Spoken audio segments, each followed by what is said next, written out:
অপেক্ষা মাথো কেইটামান ঘণ্টাৰ চিফুঙৰ সুৰ খামৰ তালে তালে বিশ্বমঞ্চৰ প্ৰতিধ্বনিত হ'ব বড়ো জনগোষ্ঠীৰ গৌৰৱময় পৰিচয় বাগুৰুম্বা দহৌ।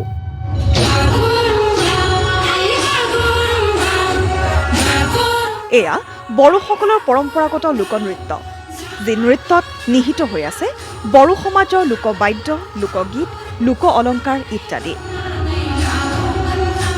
বসন্তকালত শস্য চপোৱাৰ পাছত বৈশাগু উৎসৱৰ সময়ত পৰিৱেশন কৰা এই নৃত্যৰে এইবাৰ গুঞ্জৰিত হৈ উঠিব সৰুসজাই ষ্টেডিয়াম। অসমত বসবাস কৰা প্ৰতিটো জাতি জনগোষ্ঠীৰ কৃষ্টি সংস্কৃতি পৰম্পৰাক উদ্ভাসিত কৰাৰ এয়া এক প্ৰচেষ্টা। অসমৰ জাতিসত্তাসমূহৰ স্বকীয় সংস্কৃতিক উদ্ভাসিত কৰাৰ লগতে তেওঁলোকৰ দৃষ্টি আকৰ্ষণৰ জৰিয়তে অসমখনক যাতে নতুনকৈ সেইসকল লোকে এক্সপ্ল'ৰ কৰিব পাৰে, অসমৰ সম্ভাৱনা সম্পদসমূহৰ বিষয়ে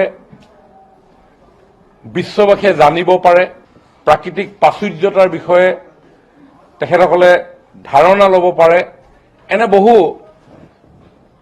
দৃষ্টিভংগী লৈ এই অনুষ্ঠানসমূহক আমি উপস্থাপনৰ দিহা কৰি আহিছোঁ।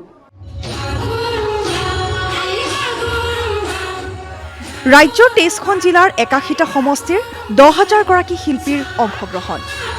খাম, চিফুং, চেৰজা, জাপষ্ট্ৰিং আদি বহু বড়ো লোকবাদ্য তাল মাধুৰ্যৰ সৈতে অনেক সুৰ এই বাগুৰুম্বা নৃত্যত প্ৰস্ফুটিত হৈ উঠে। দখনা, ৰেগেৰেগাং, গছলা, আৰণাই পৰিধান কৰি পৰিৱেশন কৰা দৃষ্টিনন্দন শৈলীৰ সাক্ষী হ'ব দেশৰ প্ৰধানমন্ত্ৰী নৰেন্দ্ৰ মোদী।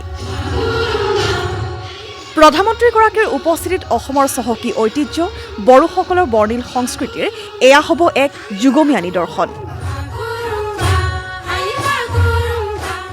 হাজাৰ হাজাৰ গৰাকী শিল্পীৰ ঐকান্তিক অংশগ্ৰহণেৰে সৃষ্টি হ'ব এক অভূতপূৰ্ব মহোৎসৱৰ।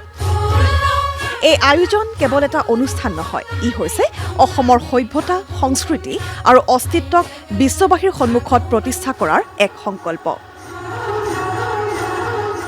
বিহু আৰু ঝুমুৰৰ পাছত বাগুৰুম্বাৰ এয়া এক বিশ্বজনীন যাত্ৰা।